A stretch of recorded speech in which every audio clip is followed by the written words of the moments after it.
What's up, you guys? Sean Ross Sapp, managing editor of Fightful.com and FightfulWrestling.com, here for the Fightful Post Smackdown Live podcast for March 6, 2018. This show brought to you by DraftBust.com. Head over to DraftBust.com for a different kind of daily fantasy sports experience. They have bad boy games in basketball where you get points for the most steals, rebounds, blocks, and personal fouls. That's what I'm down for. Jeff, how long would it take you to foul out in a recreational game among wrestling media? I am a hacking machine, my friend. Hey, I'm ready for it. Like, I can't play basketball. I can jump. I got a nice jump. I did a 50-inch box jump this weekend. Now, if I can learn to dribble, pass, shoot, play defense, and run plays, I might be all right at this basketball thing, Jeff. I have a good three-point shot, actually. I'm actually really not too bad. Yeah, no, we had a hoop when I was growing up, but no, back in college, during the ACC tournament, the bands would all get basketball teams together to play, and I was the guy, well, someone's driving a little bit too hard. Well, you're going to go in there and get your 3 fouls in there real quick. It's like, yeah, that's me. That's my job. There are some MMA media members who put together a basketball game. I want to put together a wrestling media basketball game one day. By the way, guys, Anna is off this week. She should be back for Fastlane. But we got SmackDown Live to talk about. Before that, Jeff, Hillbilly Jim, Hall of Famer. What do you think? There's no objective standards to the WWE Hall of Fame. Yeah. I think he's fine. He's friendly. He's personable. He'll give a good speech. Does his resume necessarily warrant a Hall of Fame in the WWE? Sure. Because he was a big part of the cartoon. He had some major angles on Saturday night's main event. I don't, people who think too much about these things make themselves miserable from time to time. I'm not. I think he's going to be entertaining as hell. I think he's probably the most entertaining person on that dais right now, other than maybe Bubba Ray Dudley, depending on what kind of mood Jeff Jarrett's in and how serious. Well, I see Jeff Jarrett as taking this very seriously and giving the story about how he came back from substance abuse addiction and how he's had problems with the WWE. I think Hillbilly Jim's just going to be, man, I'm really thankful for having this career all this time. And, man, they really treated me well. And it's going to be that upbeat, uplifting, kind of cool, very entertaining speech. I don't think he's going to pull a Larry Zbyszko and go on far too long. I think it's fine. Yeah. I'm wondering who inducts him. Because everybody's like thinking Hogan, and I'm like, there's no way Hogan comes back for this. That was one of the first times they've explicitly mentioned him on TV, which is why I think that maybe that talking point came up, because they dance around it a lot, but they flat out said, like, he came out to help Hulk Hogan, and it's like, oh, okay. Well, but then again, how can you do a Hillbilly Jim video without that? And, they could go in and say, he had a nice 6.5-year run. He did a lot of work with us with Coliseum Video, a ton of work for that. He managed some tag team champions. He hosted the Access Tour. He did a lot of things for WWF and WWE. So, I mean, as I said, if it's from a contribution standpoint, man, the guy worked there so long and did so many different things. He was a broadcaster for a while with them. Mm-hmm. He did Legends House, I believe, also. Legends House. So, I mean, you could paint it like that. I don't care. He's a nice dude. And everybody's like, I mentioned this on the show last night. Everybody used the Coco Beware standard. And I'm like, if you all didn't see Stagger Lee beating up, was it Patriot back in the day? Yeah. That's Hall of Fame worthy. I tend to think it'll probably be like Hacksaw Duggan who ends up. It's what Alex thought too. Putting him in there. But also, it's the WWE. It's their own world. It's not like, say, the Observer Hall of Fame where, too many people take that thing too seriously too, as if it's like, well, we need standards for this fake sport, this carny business that we put together. And the other thing about Hillbilly Jim that always just gets me is sneaky tall. Oh my God. He's 6'7", for God's sakes. And you know what? For being 6'7", he wasn't too bad. If you could just put a picture with the term corn-fed, it's him. And the overalls made him look even bigger than he was, I think. Like, do me a favor, vamp for a few moments while I turn off my air conditioning so you don't. Will do. Yeah, a lot of people are upset, and I don't want to say upset about the Hillbilly Jim thing, but I'm definitely not that upset about it. I think it'll be a fun time, and he's a guy who worked really, really hard for WWE, so I am hardly going to complain. Jeff, also last night, news dropped of All In being in Chicago. It's actually just outside of Chicago. Mhm. I saw one person had the balls to complain and say, I'm not going to this. I'm not spending 2 hours round trip to go to this because I live in Chicago. 2 hours, really? That's your limit for a show like? Yeah. Meanwhile, I'm considering maybe I'll show up to it. Maybe I'll go to this All-In show, depending on what the card looks like and ticket availability and things like that. But what do you think about this location announcement? It's a good choice. I think Chicago is a great choice for that kind of hotbed of indie that hasn't been, I mean, the super indie kind of formula that PWG was using has now kind of been copied in the Chicago area and in Texas and in other places. But I think this is kind of a market that hasn't had a lot of these types of big cards. And I think, it's going to depend on the card. I want them to sell out, but man, you need a draw. And again, unless they have working partnerships with both New Japan and Ring of Honor, I don't see it unless they can get Punk or unless they somehow get Bryan Danielson on this card, which I don't think is going to happen. There are people out there. I mean, there's Rey Mysterio, depending on what he's doing at the time, and a Chris Jericho, depending on what he's doing at the time, and CM Punk, depending on what he's doing at the time. But Daniel Bryan's contract, I believe, expires in September, in the middle of September. So that would be kind of tough. It's also just I think they'll get about 4,000 tickets sold right off the bat, and hopefully as the card gets announced, that momentum will keep growing. I mean, I wish nothing but success for this card. If it were in driving distance, I don't think it's worth a flight for me, especially after flying out for Rumble and flying out to Mania this year. 3 trips in 1 year is a bit much for me for wrestling. Sure. Somebody asking about the New Japan anniversary show. I'll likely talk more about that when I get the chance to take it all in. It has been a slammed weekend. We had the UFC 222 show, so we will cover that a little bit more. But SmackDown Live, no John Cena on the show tonight after he appeared last night. What do you think about that? Surprising. And at the same time, kind of not, because he is a big star and he did the heavy push on Raw, and maybe it'd be a bit of overkill. I don't know. I think his presence would have been welcome here. Definitely. Yeah. I thought that was a little curious, considering he was on Raw and he wrestled on Raw, and he wrestled in such a pointless manner on Raw. And okay, SmackDown was where tonight? I forget. It was in Green Bay, or yes. Okay, in Milwaukee. They're doing the Milwaukee Green Bay circuit. It seems he may have had a project to shoot and he could only get the 1 day off. So I mean that's expected too in show business. They don't like you holding up production. So Isn't that the truth? It was weird. It was a little bit odd. Guys, to get a few plugs out of the way, Kristen Ashley took a look at Becky Lynch, saying that maybe this isn't the land of opportunity for her. We have a lot of cool things. We have a video where several UFC fighters react to Ronda Rousey in the WWE, who I've been told is her and her husband are both rather popular backstage right now.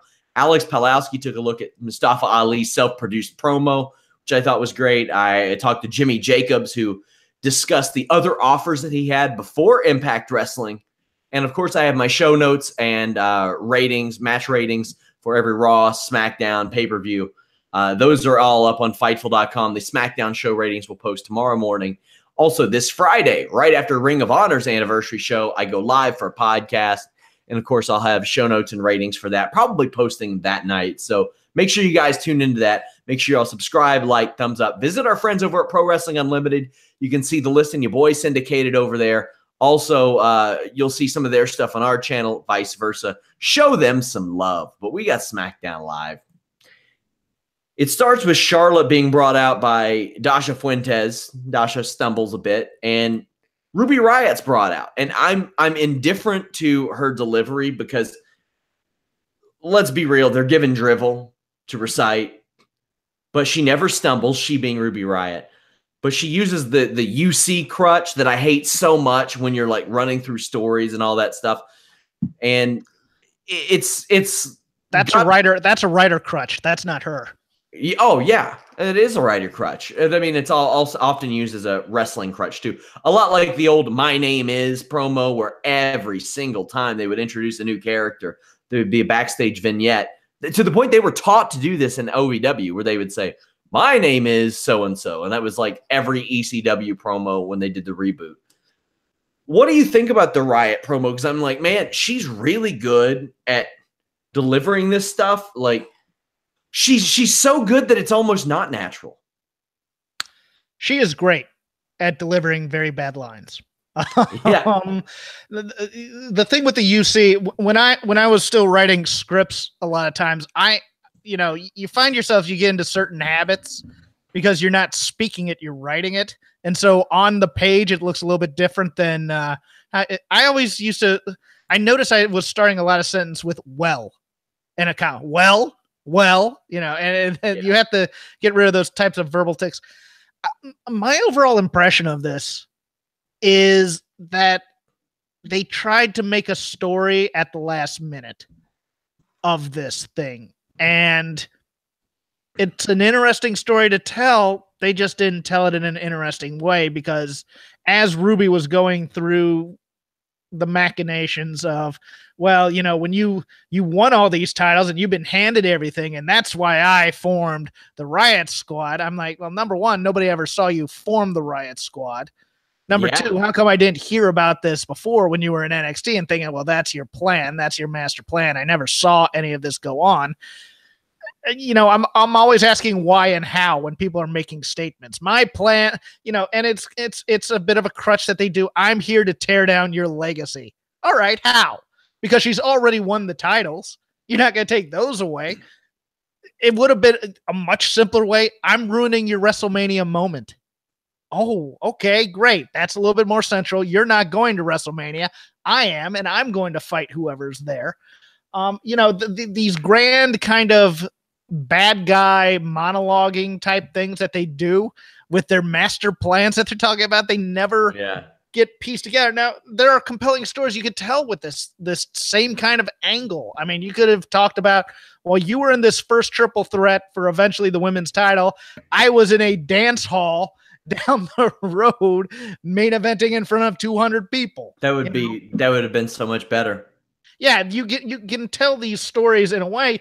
You just need someone in the writer, and this is a fault of the writer's room, so to speak. Maybe the culture in there, where you can't ask these whys, hows. We need more detail. We need to go with the little things here that we can so we can piece together a logical story. It's kind of insulting to the watcher, the person who watches this closely, wanting something that makes sense, where they think they're just going to take it for granted that, well, this is why I did it.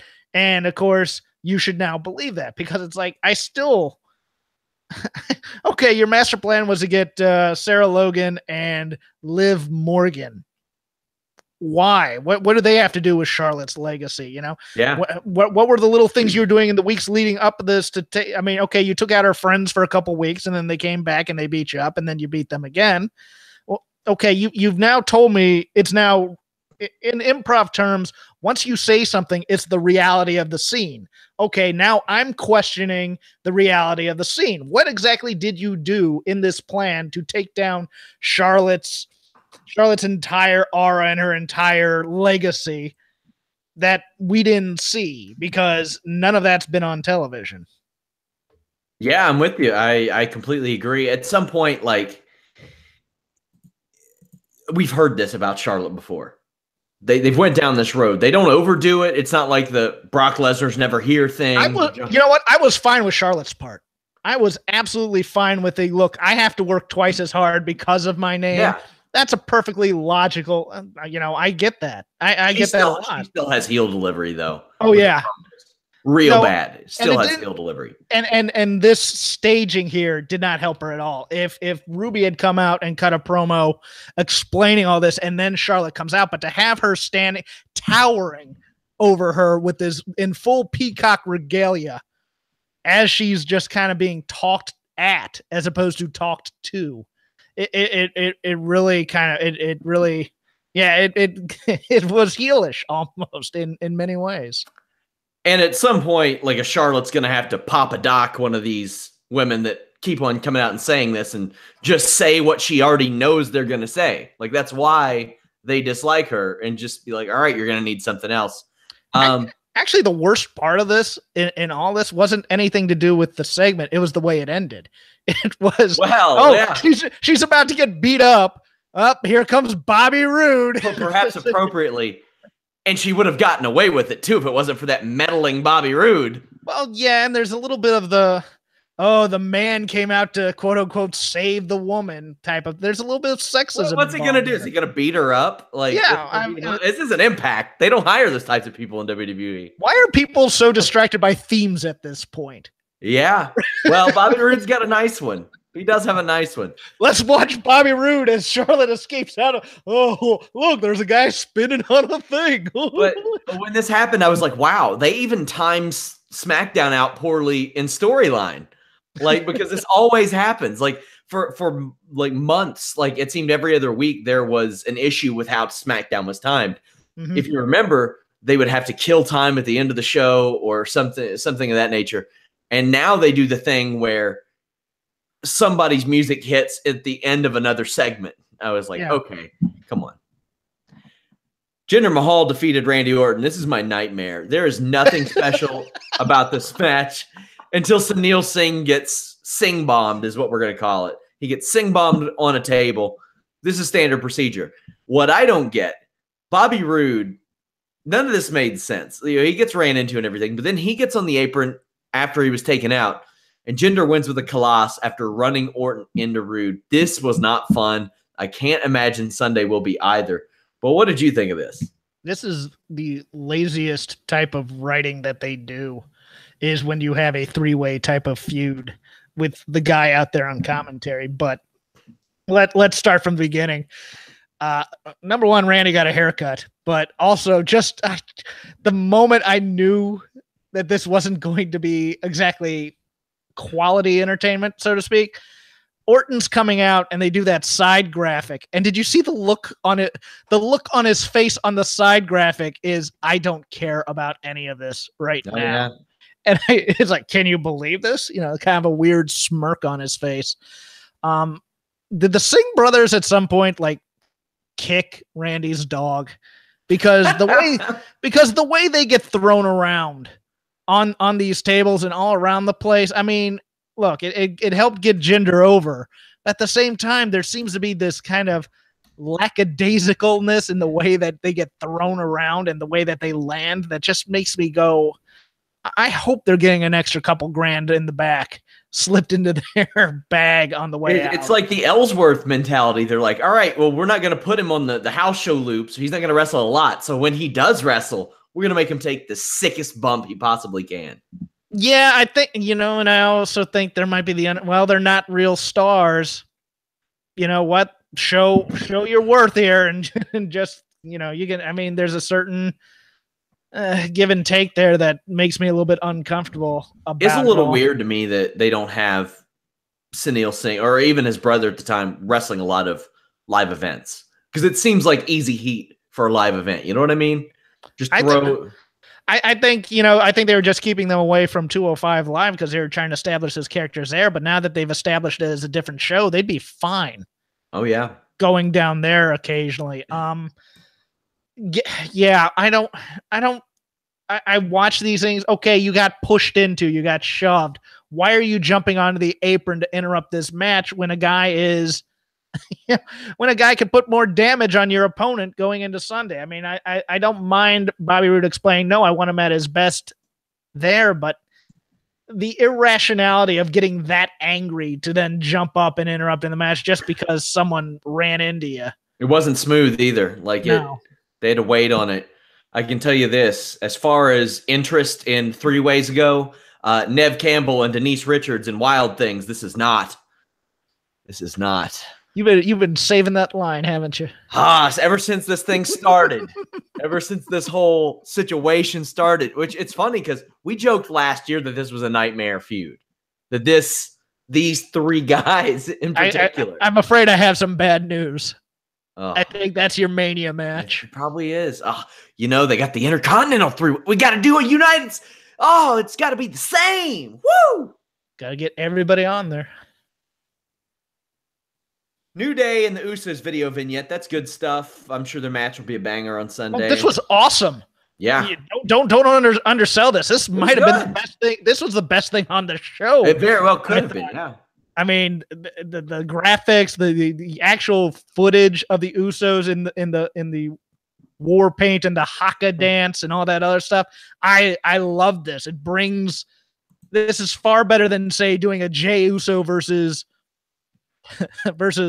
Xavier Woods match to build the feud. I loved this. This is the way. You give me an hour of these types of vignettes. I mean, I'm fine with not seeing wrestling. I'm good with that.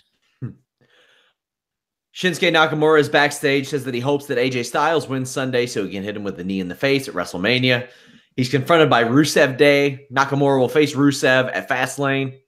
I'm cool with that. I mean, we know the drill here. We'll make our predictions later, but I do love the line of Rusev saying you can't just make up your own holiday. Oh, Rusev here had me on the floor crying with me. It was wonderful. It's like breaking the hands of Billy Joel. Just Rusev dropping Billy Joel as a reference is enough. I'm sorry. I absolutely lost it at that point. I mean, I liked the tag on this of Nakamura singing. It's cute. It's entertainment, top hat, all that. I liked that Aiden English's throat was still suffering damage a week later from the kick. I think that gets, that's a little old school type of, now there are injuries back in pro wrestling. That's a good thing, in my opinion. And Rusev delivering funny lines straight is just the best. It really is.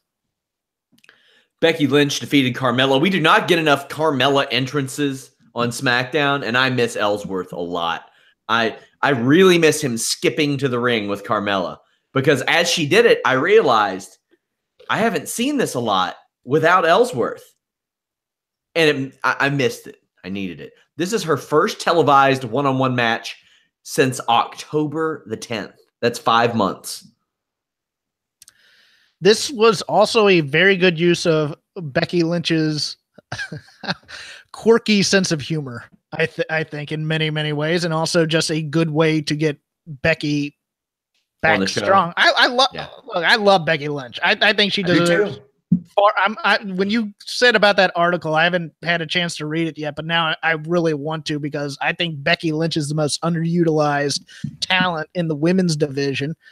The segment last week that they showed it this week, except with words on the screen this time, which they're still doing that, but but yeah, they are. Well, Becky's dumb sense of humor, which is charming in many, many ways. This was the proper usage for it in terms of the Twitter hashtag setting up the feud. And then she goes in the ring and she doesn't do comedy. She just breaks her arm off. I loved it. Loved every minute. It wasn't too cheesy, the backstage stuff that they had last week. It was just her in her quirky way of getting the match. And Carmella's quite good at just the limited type of, as I've described her on here, she's the Larry Zbyszko of this division. She stalls, she gets a couple moves in, and then she'll get beat by a better talent. I thought this was fine. Yeah, offensively, Carmella is what she is. She's not going to be accused of being the most polished worker in the world, but she sticks to what she knows and does that.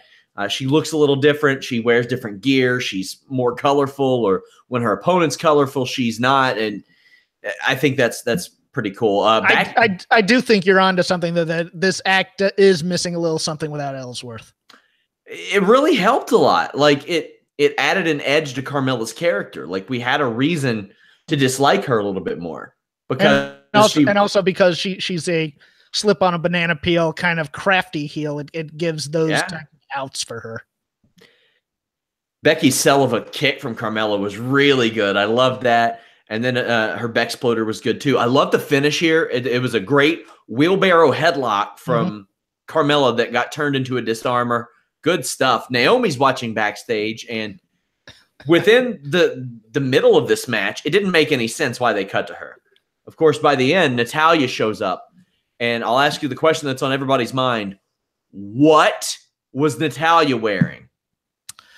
I think someone else put it best. She's the cowardly lion from the Wizard of Oz. She has the cat ears, and she kind of has the puffed up mane type thing. Yeah, I'm not a fan of Natty in a performance type of setting. I think she's a great wrestler, but the middle school drama skits she's terrible at. Well, this whatever she was wearing, not a fan of. She is that person that shows up to a Halloween party in that costume. It's way too big and always runs into other people. That's who she was. I'm going to the punch bowl, and she's shoving people out of the way. Somebody wearing like the sumo costume or something like that. It's like, all right, I get it. I'm going to stick it with this plastic knife now. Naomi and Becky will face Carmella and Natalya Sunday. What kind of heat do you think that match has on Sunday? I just want Becky to throw people all over the place. I hope it gets some time, because I'll take pay-per-view Naomi. Pay-per-view Naomi is usually pretty damn good. And also, I want to go out of my way to say her delivery of these crappy lines was the best I've seen her deliver crappy lines thus far. I thought Naomi was very, very good backstage. So we're already at the main event. Styles comes out. No. Here's my question. Stretch for time, Sean. We got we still got to make predictions. Okay. Here's my question. From a storyline perspective, what was the main event? What was supposed to be the main event of tonight's show? Did Shane McMahon what happened? It was AJ Styles versus Dolph in a 1-on-1. No, it wasn't. It was AJ Styles in a promo, and then Dolph Ziggler came out and said, ran him down, and AJ goes, well, why don't we do this right now then? Well, but I believe before he said that, he said, I know we're supposed to do it later tonight, but let's do it right now. How much later were they going to do it? I know that. Look, I know that. Well, 15 minutes later is still technically later. That's a good point. Yeah. Technicalities.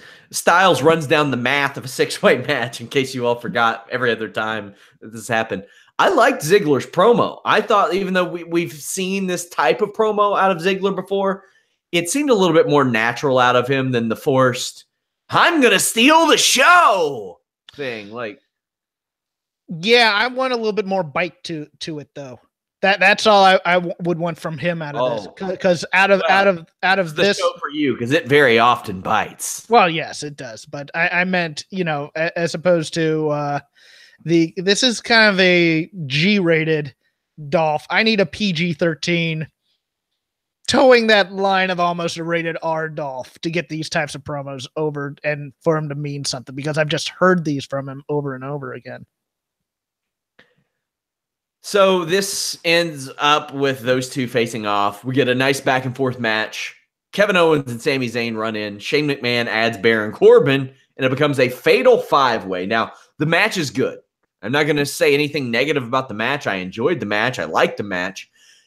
However, I think this is a part of the problem in it. Justin LaBar had tweeted about it, and he goes, well, we're getting the match just minus Cena. Mm-hmm. And I agreed with him. I was like, yeah. And I think Glenn Rubenstein chimed in and said, yeah, but that happens all the time. And I was like, I know. That's the problem. It's a weakness. It's a weakness with the women. It was a weakness on Raw. The Gauntlet match was a weakness because they put everybody that's in the Elimination Chamber match in the same match at the same time.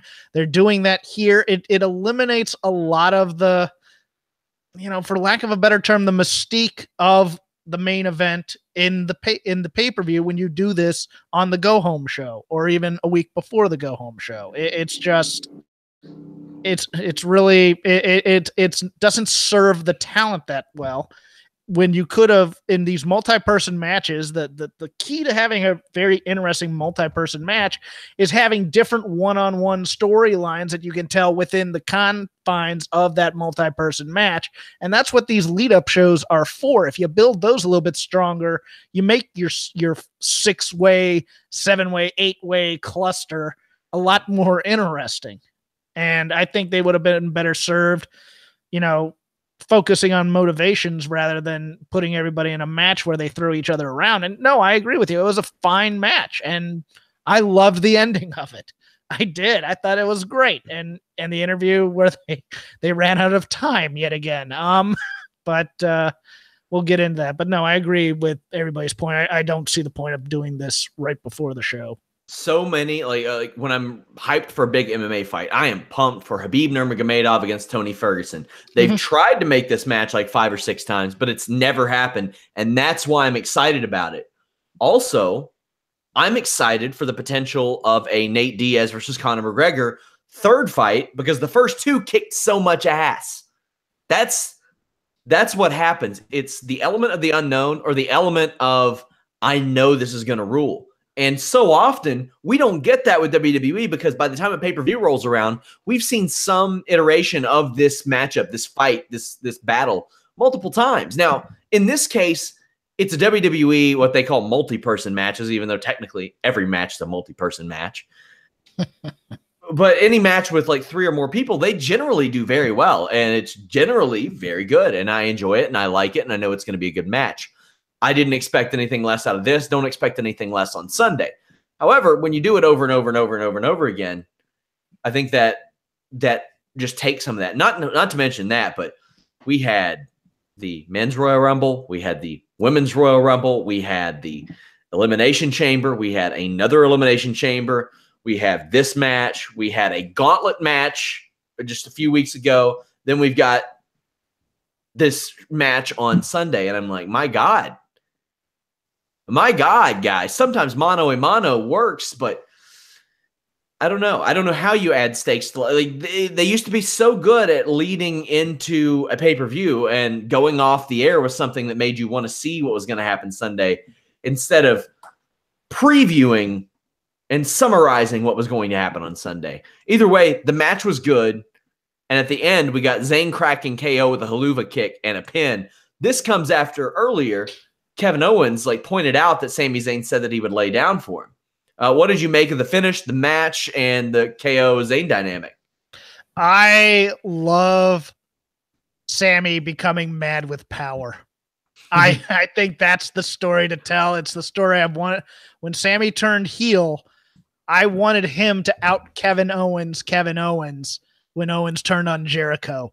That to me would be the payoff here, where he realizes not only am I quite talented, but I'm pretty good at being bad as well. Yeah. And I think this type of thing, I don't think the match is in doubt on Sunday, but it makes me very interested for Tuesday. I'll tell you that much. And I really liked this, and I'm hoping they build something good out of it. Quite frankly. You know, the only thing better than a Sami Zayn entrance that is him sarcastically pretending to be a baby face, but really being a heel and dancing. The only thing better than that is if he's sarcastically really a baby face, pretending to be a heel, pretending to be a baby face dancing. Like he haluva kicks Kevin Owens and he's pretended he was bad this whole time, but then he sarcastically dances in front of him. Oh my God. Danceception. He's a triple agent. Yes. That was SmackDown Live. Not a wonderful show by any means, but there was some good stuff on it, as there will be almost any show. And during the course of the show, I saw some really good things. The Mustafa Ali promo. Oh boy, about Alex did a Buddy great Murphy. write-up on that. Woo, that thing is hot fire. The Mojo Rawley, WWE.com. Oh, yeah. I mean, go watch those too. I mean, those things, again, the best stuff they do is on their website, kids. Pay attention to that. It sure is. Time for WWE Fastlane 2018 predictions. Had a few people ask me if I'm going. I am not going, actually. They managed to put pay-per-views on in my area that either aren't in doubt or I just can't make it out to. But we're going to make our predictions here. Becky Lynch and Naomi against Natalya and Carmella. Personally, I would be shocked if Carmella and Natalya ended up with a win here. I think this is Becky and Naomi's because, let's be real, Carmella and Natalya don't have to win to stay wherever they are on the card. They don't. I agree. It's most likely that Becky Lynch and Naomi win here, but I could see Carmella, because she lost here, sneaking out a win. I really could. Like like a cheating type of thing to get away from it. But overall, I think Becky and Naomi will win, but I'm holding out that minuscule part. Shinsuke Nakamura versus Rusev. Ain't no damn way that Nakamura loses this, but they're really forcing the Rusev as a heel thing. Like, instead of just going with him as a likable character on their show, they're shoehorning him as a heel. Is this the smartest thing to do, to put the guy who you want as a monster babyface on the SmackDown brand against the guy who is a monster babyface to fans, but they won't allow to be? Is that smart to do? It's one of the worst things you can do, and far be it from me to suggest this, but maybe they're testing Nakamura's overness by doing that. I mean, it's been known to happen. I don't think they have that much foresight to it, but what I want a great match out of this. I love Rusev in ring, and I want main event Nakamura versus a hyped up Rusev, and I think that crowd's gonna be hot chanting Rusev Day. So no, I'm looking forward to this one.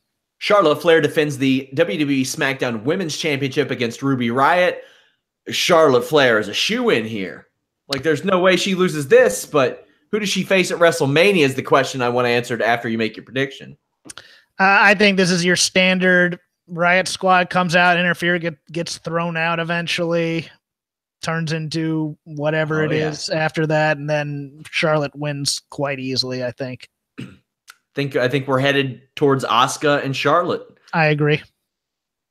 Usos versus the New Day. Usos defend their SmackDown Tag Team Championships.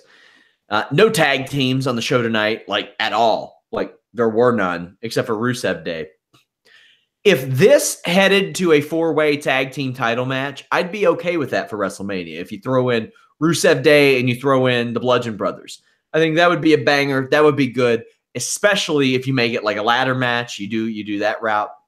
That's one situation where it fits. The Usos, with the promo that they cut last week, I would have a hard time believing they're not on the main card of WrestleMania, but that doesn't necessarily mean they go in as champions, because I think there's some intriguing story to be told, not like that matters to SmackDown, about them being concerned that they won't end up on that show, because unlike John Cena, these guys do have the risk of not accomplishing a goal that they have set forth, and that's to be on the WrestleMania main show. They've never been on it. What do you think? This is interesting because the New Day, after hosting, also deserve a place on the card. And there's a part of me that's thinking one of these teams ends up facing the Bar. There's another possibility I have in the back of my head that's so out there I don't want to say it publicly. I want AOP to face the Bar. Yeah, I was thinking that too. And here's okay, fine, I'll spill it because I'll say it on Shake Them Ropes anyways. Yeah. I think Braun Strowman may face the Bar in some way. I think that's how he gets on the card. Does he become the tag team champions? Look, this is how they used to get over main eventers.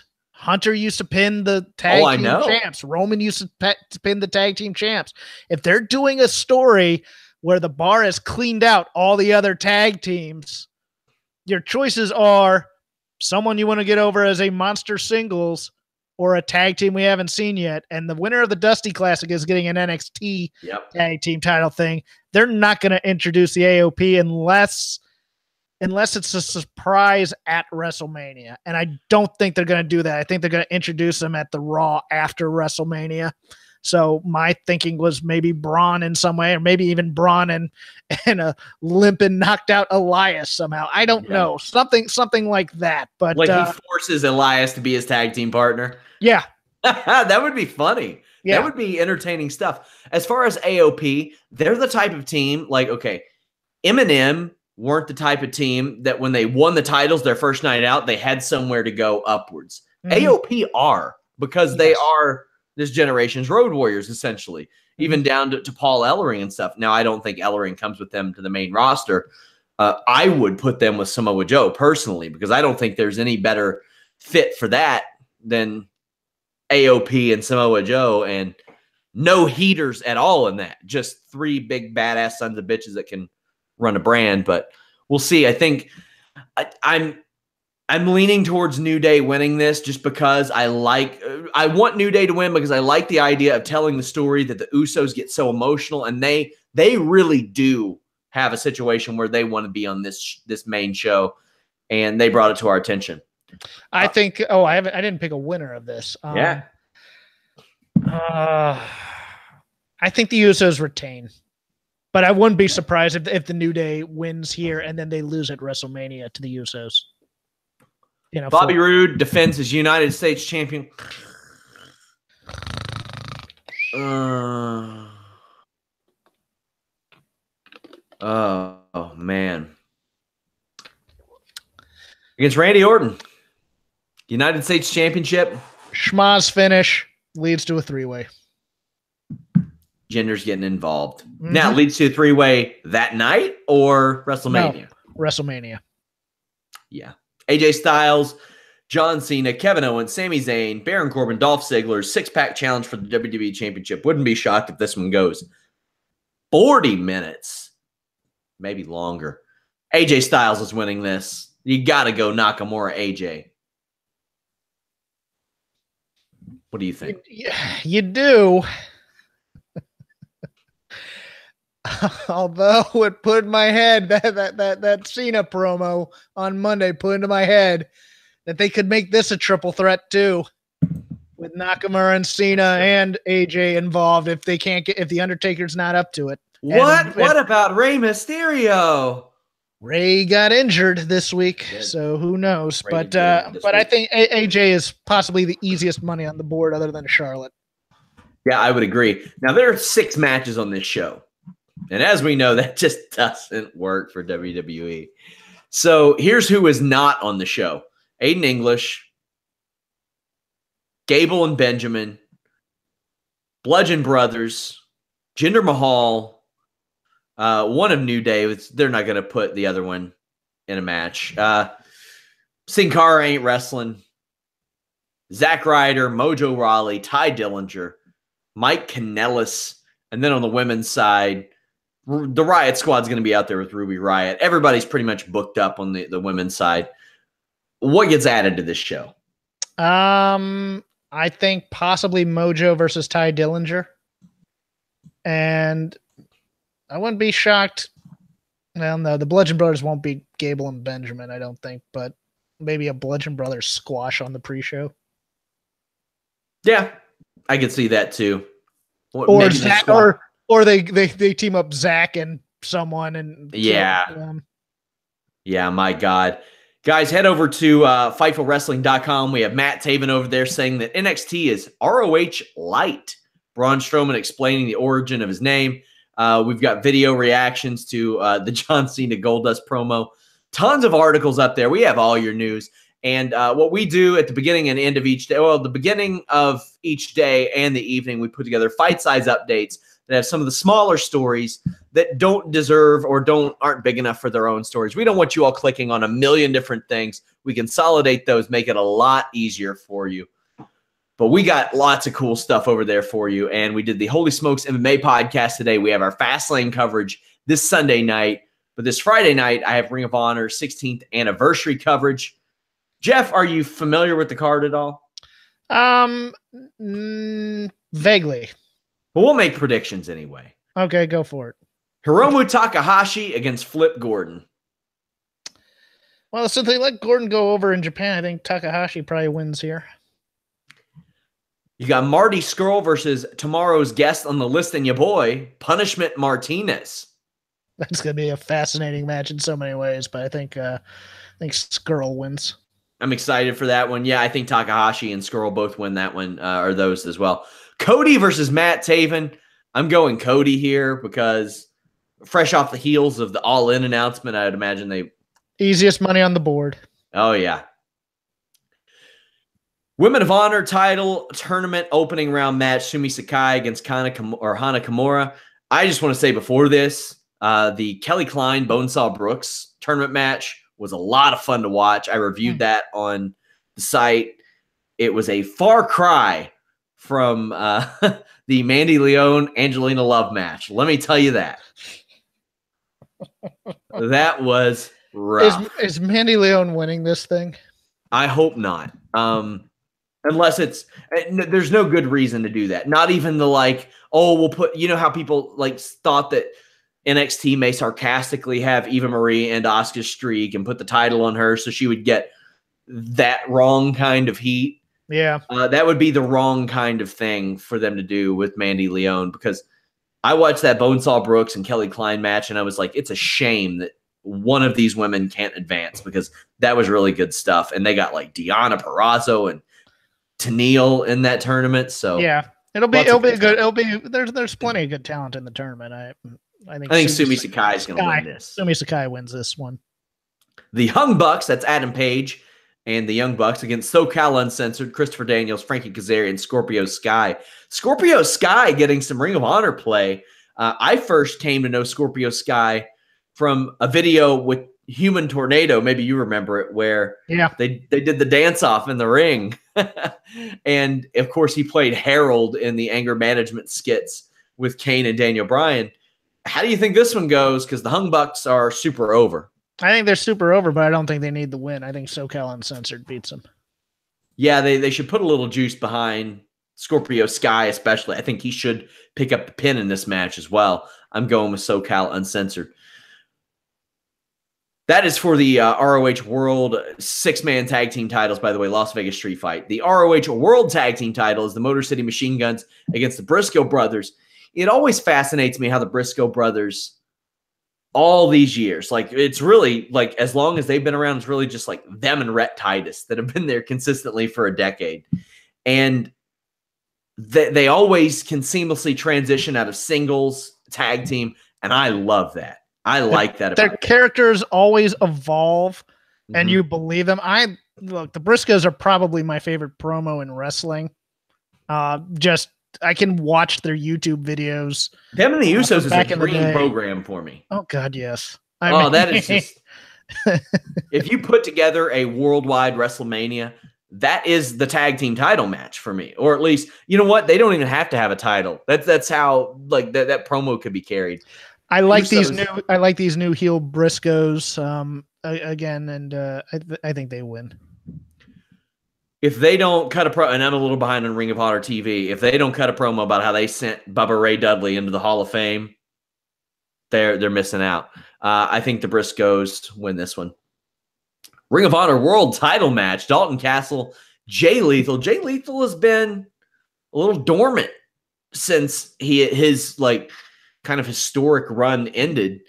Dalton Castle was kind of thrust into the spot that he's in, and you know, you always saw him as a guy with a lot of character that could stand out in the Ring of Honor. First off, I want to know how you think he's done as champion so far, and who do you think wins this match? I think he's fine. I don't view the Dalton Castle character as a world title type of character. That's my only real issue with it. But I think for what he's done, I think he's great. I don't think Jay Lethal gets heated back up in the world title picture. I think he gets a mid-card title before he gets another run at the world belt. I think there's something to this Dalton Castle run.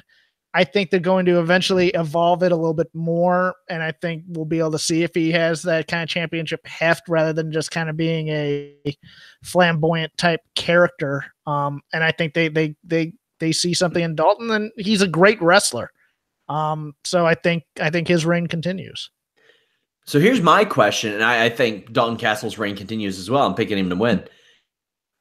Who's next? Like there seems to be an absence of that main event because the Briscoes are in the tag team deal. Cody had his run, and he's doing what he's doing, and I did buy him as a top level guy for Ring of Honor, given the way that he came in and everything. I mean, the Young Bucks don't generally challenge for singles titles in that regard. Although, you know, you could, how they used to have the Road Warriors challenge, and God, I know I'm going to get torn apart for comparing those two, but in the Ring of Honor spectrum, you know what I'm talking about, how they used to have Fucking Animal step out and challenge for singles titles. I am not saying that Matt and Nick Jackson are like Hawk and Animal, but as far as popularity go, they're both super over. Mm-hmm. And if you slid one in, like, if Matt Jackson's challenging for the Ring of Honor World title at Manhattan Mayhem, people are going to be like, okay, yeah, sure. Why not? But what else do? You can't go to like a Daniels thing again. You can't do that. I think Jay Lethal eventually. Beer City Bruiser. Done. You mean after his wild push in New Japan? Yeah. I think Jay Lethal probably will be the answer. I just don't think it's right now. Very interested in this card on Sunday, and especially to see where things go, to see how things unfold for Ring of Honor as well. But we'll have Punishment Martinez on the list and your boy tomorrow. Definitely check that out. Of course, we have our post-Raw podcast. Jeff, what do you got going on? Rob is back from Mexico, and so we'll see what happened down there. Somehow he got back into the country. We're going to be talking a little bit all in. We're going to talk Raw, see if you had any thoughts on the Elimination Chamber, because he and I have not talked about that yet. I'm going to watch 205 Live and NXT, the two best shows that WWE produces, so that it's just not me snarking all over certain things about Raw and SmackDown all the time. Yes. And you can follow the show at Shake Them Ropes. You can follow me at Crap Game 13. Anna, we missed you tonight. We did. And hopefully she will be back on Sunday. If you all haven't checked out Anna's report that she did on the New Japan Perth show that she attended, I highly encourage you guys to hunt that down. Just go to our site, search it in the bar. She did a great job. I wish she would do more writing for us because she has an incredible knack for it. Very talented at that. Guys, we'll have the opportunity for you all to get some premium content from Fightful. Very soon we're working on some stuff, and you guys are going to like it a lot. Hopefully going to roll that out maybe in the next week or two, but we're talking to some people, getting some stuff in order. But if you wanted to support Fightful, you're going to have a great chance to do so. Lots of cool stuff coming. Follow us, Twitter, Facebook, Instagram, Fightful Online. Follow me at Sean Ross Sapp. You're at Crap Game 13. Mm-hmm. And even though Anna's not with us tonight, follow her at Anna Bauer. Did you see the follow-up to master conversationalist Jeff Hawkins that was posted today? No, I didn't. Well, it's master conversationalist Anna Bauer. Oh, good. You got revenge on someone else, and then an outtake from our not outtakes, but some behind-the-scenes stuff from our alternate commentary filming last week. That premium content we'll have. There are also the options of behind-the-scenes and outtake stuff is there on there as well too, because I have accumulated plenty of that on your asses over the past year and a half. So I'll keep you all abreast on that. But until next time, guys, thank you all. Leave us a thumbs up, subscribe, but most importantly, visit Fightful.com. If you don't like MMA or boxing, just hit up FightfulWrestling.com and you'll just get the wrestling news. Until next time, guys, join me Friday, Ring of Honor 16th anniversary. We got live coverage. I want to talk to you guys in the chat, and then live after the show for a post-show podcast. We are out.